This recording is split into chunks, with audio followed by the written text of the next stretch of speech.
এইটো বাঁহৰ থাকিব কলচি তামোল পাণ অৰিহণা কলচি গোবৰ কাঠি সেইফালৰ পৰা কৰিব লাগিব।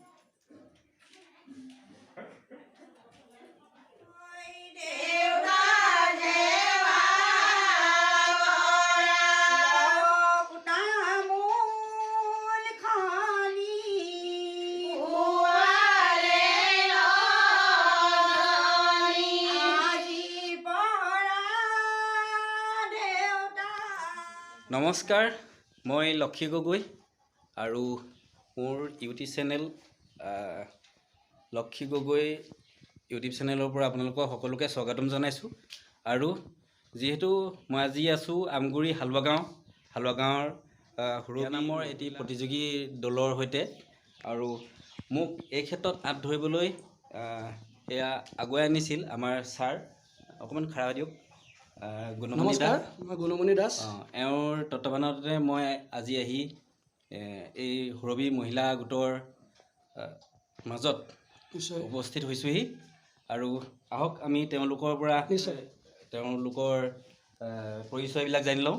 প্ৰথমতে বাইদেউ, আপোনাক আমাৰ চেনেললৈ স্বাগতম জনাইছোঁ। নমস্কাৰ।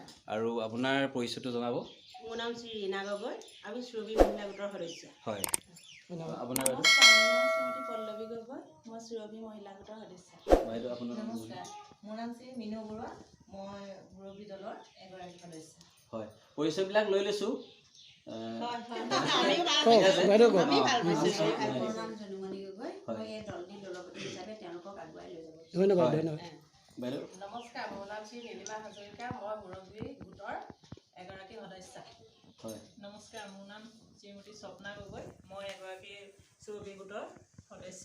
হয়। নমস্কাৰ, মোৰ নাম শ্ৰী দীপা গগৈ, মই সুৰভি গোটৰ এগৰাকী সদস্য। এয়া হ'ল সুৰভি মহিলা বিয়া নামৰ প্ৰতিযোগী দলৰ এয়া আকৌ একোজন সদস্য হয়। আৰু এওঁলোকৰ আজি এটা প্ৰতিযোগীৰ কাৰণে এক আয়োজন কৰা হৈছে। এয়া দেখিছে আপোনালোকে। পোনপটীয়াকৈ অলপ দেখুৱাই। তেওঁলোকে বন্তি প্ৰজ্বলন কৰিছে আৰু বিয়া নামৰ সা সামগ্ৰীবিলাক এনেকৈ সজাই ৰাখিছে। আৰু তেওঁলোকে যি মানে অসমীয়া সাজপাৰত তেওঁলোকে ধুনীয়াকৈ এয়া বহি লৈ ধুনীয়াকৈ বিয়ানাম গাবৰ বাবে সাজু হৈছে। আৰু এই বিয়ানাম গাওঁতে কিছু ভুল ত্ৰুটি ৰৈ যাব পাৰে, সেইবিলাক আপোনালোকে চাই ল'ব।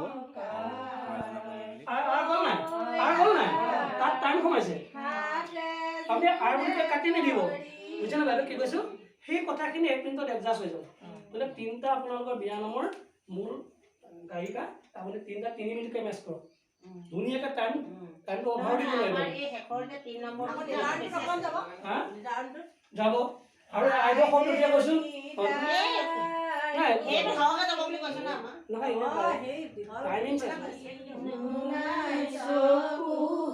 দুখৰ হৈছে নাই বস্তুটো? দুখৰ হৈছে নাই? আপোনালোকে দুখটো নিদিয়ে নাম্বাৰ কেনেকৈ পাব?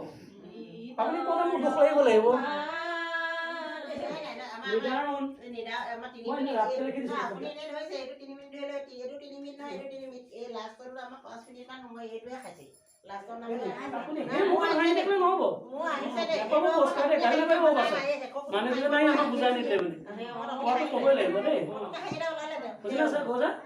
আপুনি দেখাব সহায়টো নাহিব স্মাইলিঙত দেই।